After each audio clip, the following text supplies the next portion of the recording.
सरकार से यही अपील है कि वो पिताजी को जल्द से जल्द डेरा सच्चा सौदा सिरसा धाम जल्दी से जल्दी भेज दें। नमस्कार दोस्तों, द फैक्ट टाइम में आपका स्वागत है। हम पहुंचे हैं पब्लिक के बीच में और हमारे साथ बेटियां जुड़ रही हैं इस देश की, जिनसे हम सवाल करेंगे कि आए दिन हम देखते हैं कि न्यूज़ में खबर आती है बेटियों के साथ दरिंदगी के केस सामने आते हैं, ऐसे ऐसे केसेस सामने आते हैं जो एक अंदर से हिला देते हैं। ऐसा क्यों हो रहा है हमारे समाज में? क्यों ऐसी सोच आज के नौजवानों में बढ़ती जा रही है? बेटियों की रिस्पेक्ट कम हो रही है, इसका बेसिक रीज़न क्या है? ये भी हम जानने की कोशिश कर रहे हैं और पब्लिक के बीच में पहुंच के सर्वे कर रहे हैं। नमस्कार, क्या नाम है आपका? खुशी। खुशी जी, क्वालिफिकेशन क्या है आपकी? मेरी बीकॉम कंप्लीट हो गई है, एमकॉम में एडमिशन लिया है अब। मैम, आप देखते हो आए दिन ऐसे केसेस सामने आते हैं, जब हम बात कर रहे थे, ऐसा क्यों हो रहा है बेटियों के साथ? सबसे बड़ी चीज़ तो बेटियों को नॉलेज नहीं है कि उन्हें कैसे बाहर निकलना है, और साथ ही साथ लड़कों को भी नहीं कहा गया है कि सामने आई गई लड़की की कैसी रिस्पेक्ट करनी है। उनको रिस्पेक्ट करना सिखाना चाहिए, उनके संस्कारों में डालना चाहिए कि कैसे हमें सामने आई लड़की पे हमें कैसे नज़रें रखनी है, हमें नॉर्मली उस लड़की को कैसे देखना है। ये चीज़ संस्कारों से ही आती है, संस्कार जो माँ बाप देते हैं। ठीक है, तो यही चीज़ मेन लड़कों को सिखानी चाहिए कि सामने आई लड़की पर गलत नज़र नहीं रखनी है। अब सामने कोई आएगा तो उसे तो हमें देखना है, लेकिन उसे इस तरीके से देखा जाए कि हमारी नज़रें गलत ना हो। तो आपको क्या लगता है अभी इसमें पेरेंट्स को रोल अदा करना चाहिए, या फिर मतलब क्या आपको अभी इस समय में क्या कमी फील हो रही है? कमी यही है कि पेरेंट्स का रोल बहुत कम है। वो लड़कियों को तो सिखाते हैं कि ऐसे रहना है, लेकिन लड़कों को सिखाना भूल ही जाते हैं। वो सोचते हैं कि ये तो लड़के हैं, अपने आप हैंडल कर लेंगे, लेकिन सबसे बड़ी कमी यही है कि लड़कों को ही नहीं सिखाया जाता। लड़कों को सिखाया जाए तो ये जो केसेस हैं वो बंद हो जाएंगे। मैम, आपको क्या लगता है अभी हमारी गवर्नमेंट, चाहे हमारे जो अभी एग्जीक्यूटिव्स हैं, जो भी हमारी ऑफिसर्स हैं, वो इसके लिए कोई काम कर रहे हैं? कोई बेनिफिट मिल रहा है आप लोगों को? काम तो ना के बराबर ही है। कोई एक आधी गवर्नमेंट में कोई पर्सन सोचता भी है तो उसकी सोच को दबा दिया जाता है। तो बहुत कम लोग हैं जो इस चीज़ को आगे लेके आ रहे हैं। कोई एनजीओ या कोई ऑर्गेनाइजेशन जो सोसाइटी के लिए इस तरीके का काम कर रही हो? डेरा सच्चा सौदा से ये चीज़ सुनने को मिली है कि डेरा सच्चा सौदा के प्रमुख संत डॉक्टर गुरमीत राम रहीम सिंह जी इंसा बेटियों को भी सिखाते हैं कि कैसे उन्हें अपने घर से बाहर निकलना है, कैसे सामने आए व्यक्ति से बात करना है, और साथ ही साथ वो लड़कों की शिक्षा पे भी प्रभाव डालते हैं कि कैसे एक लड़का एक लड़की से बर्ताव करेगा, कैसे उससे बिहेव करेगा। तो ये चीज़ वहाँ से सुनने को मिली है। क्या किस तरीके से सिखाते हैं? जैसे आप भी बीइंग गर्ल, आपको क्या मानना है, क्या गुरुजी ने बोला हुआ है, क्या करना चाहिए? पिताजी ने यही बोला है कि आपको मर्यादा में रहना है, मर्यादा में रहकर ही सामने वाले व्यक्ति से बात करनी है। और साथ ही साथ पिताजी ने एक सेल्फ डिफेंसिंग का काम भी शुरू किया है कि लड़कियों को आत्मरक्षा करना सिखाया है कि कैसे सामने वाले व्यक्ति पर अगर आपको वो कुछ भी टच करता है या कुछ भी करता है तो आपको किस तरीके से हैंडल करना है। मैम, लेकिन उनके ऊपर भी एलिगेशन लगाए जा रहे हैं। मेरे अकॉर्डिंग वो एलिगेशन बिल्कुल झूठे हैं, क्योंकि मैं भी डेरा सच्चा सौदा में जा रही हूँ, काफ़ी टाइम से जा रही हूँ, काफ़ी साल हो गए हैं, तो मैंने ऐसा कुछ वहाँ कभी नहीं देखा। बीइंग गर्ल, कैसा इन्वायरमेंट फील किया आपने? वहाँ इन्वायरमेंट बहुत अच्छा है। वहाँ के जो सत्संगी हैं, जो लोग हैं वहाँ पर सेवा करते हैं, वो बहुत अच्छे से बिहेव करते हैं।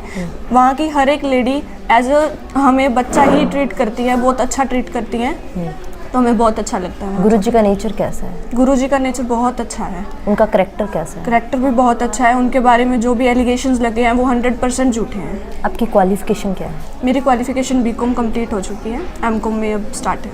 आप वेल एजुकेटेड हो मैम, फिर भी एक संस्था के साथ जुड़े हो, तो एजुकेटेड लोग ही समझ सकते हैं कि कैसे एक संस्था, कौन सी संस्था सही है, कहाँ जाने से हमें अच्छा लग रहा है, हमें कहाँ के लोगों का बिहेवियर अच्छा लग रहा है, कहाँ के नहीं लग रहा है। तो हम एजुकेटेड लोग ही ये चीज़ डिफाइन कर सकते हैं। आपको क्या लगता है कितने लोग उनके साथ हैं? बहुत लोग हैं, जितनी गिनती करो उतने ही कम। तो मैम, आपने क्या ऐसा देखा संस्था में जो आपको वहाँ लेके जाने के लिए मजबूर किया, या क्या गुरुजी में आपको अच्छा लगा? गुरुजी में बहुत सी अच्छाइयाँ हैं। गुरुजी ने बहुत से ऐसे मानवता भलाई के कार्य भी शुरू किए हैं, जैसे पौधा लगाना, इन्वायरमेंट के लिए बहुत अच्छी चीज़ है। पौधे को सिर्फ लगाना ही नहीं, उसे बड़ा करने तक संभाल करना पूरा, वो भी पिताजी ने कहा है। और जैसे लड़कियों के लिए भी, समाज के लिए बहुत से काम किए हैं। भ्रूण हत्या को रोका है, और साथ ही साथ जो लड़की जो जिनकी डिवोर्स हो जाता है, उन लड़कियों को भी शादी के लिए आगे किया है उन्होंने। मैम अभी देखा जाए 3-4 साल होने वाले हैं, अब तो नहीं है वो समाज में, तो अब क्या प्रभाव पड़ रहा है समाज में? अब पर समाज पे बहुत बुरा प्रभाव पड़ रहा है उनके यहाँ ना होने से, क्योंकि बहुत से लोग इस चीज़ से दूर हो रहे हैं। क्योंकि जैसे ये होता है ना कि जैसे पिताजी थे तो बहुत कुछ अच्छा समझाते थे, साथ साथ तो लोग सुधरते थे उस चीज़ से। लेकिन अब धीरे धीरे जो लोग हैं वो पिताजी से जुड़े तो हुए हैं, लेकिन जो लोग नहीं जुड़े हुए थे वो लोग और ज़्यादा गलत रास्ते पर जा रहे हैं। मैम क्या आपको लगता है भी आज उनकी नीड है समाज में? बहुत ज़्यादा नीड है, क्योंकि वो आएंगे तो आने से ही लोग सही रास्ते पर दोबारा आएंगे। क्या चेंजेस आएंगे अगर वो आ जाते हैं? वो आ जाते हैं तो अपने इन्वायरमेंट में बहुत से चेंजेस आएंगे। बहुत सी जो चीज़ें उन्होंने पहले शुरू की थी और वो दोबारा उन्हीं को कंटिन्यू करेंगे। मैम अभी हमारी कंट्री की बात करते हैं तो कंट्री के लिए किस तरीके का रोल गुरुजी का रहा है?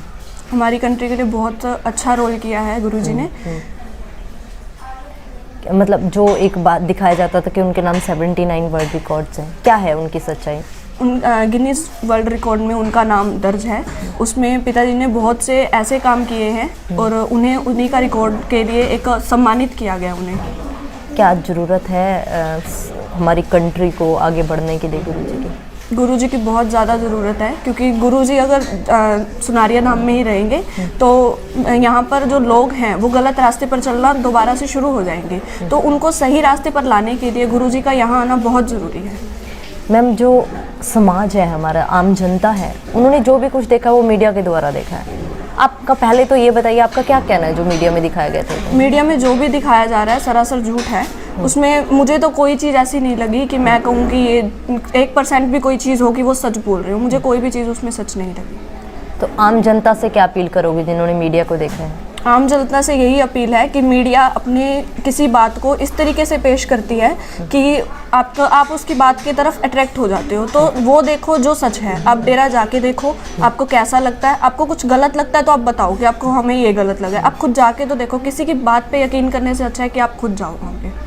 सरकार से क्या अपील करेंगे आप गुरुजी की? सरकार से यही अपील है कि वो पिताजी को जल्द से जल्द डेरा सच्चा सौदा सिरसा धाम जल्दी से जल्दी भेज दें। बहुत बहुत धन्यवाद आपका हमारे साथ जुड़ने के लिए। दोस्तों हम आपको दिखा रहे थे कि समाज के अंदर क्यों ऐसी सोच नौजवानों में घुसती जा रही है, जिसका बेसिक रीज़न जो हमें पब्लिक बता रही है कि यही है कि आज नौजवानों को गाइडेंस नहीं मिल रही है, संस्कार नहीं मिल रहे हैं। और जिस संस्थाओं के द्वारा ऐसे संस्कार दिए जाते हैं, जैसे कि इन्होंने डेरा सच्चा सौदा का नाम लिया, संत डॉक्टर गुरमीत राम रहीम सिंह जिंसा का नाम लिया, ऐसी संस्थाओं के ऊपर इन लोगों का मानना है कि गलत एलिगेशंस लगाकर उनको समाज से दूर किया जा रहा है। आखिर क्यों? कौन नहीं चाहता कि हमारे देश में बेटियां सुरक्षित रहें? कौन नहीं चाहता कि हमारे देश के नौजवानों को, लड़कियों को, लड़कों को अच्छी शिक्षा दी जाए?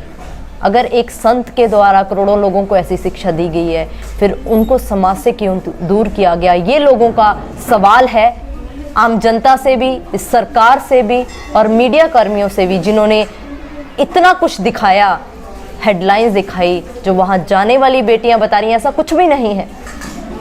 ये सवाल जो करोड़ों लोग आज खड़ा कर रहे हैं मीडिया के लिए, आम जनता के लिए, सरकार के लिए, उसका ये जवाब मांग रहे हैं। आप लोग भी दोस्तों अपनी राय खुले दिमाग से सोचकर कमेंट बॉक्स में जरूर डालिए। देखते रहिए द फैक्ट आई और सच का साथ देने के लिए, सच की सोच को, सच की मुहिम को आगे बढ़ाने के लिए इस चैनल को जरूर सब्सक्राइब करें। बहुत बहुत धन्यवाद।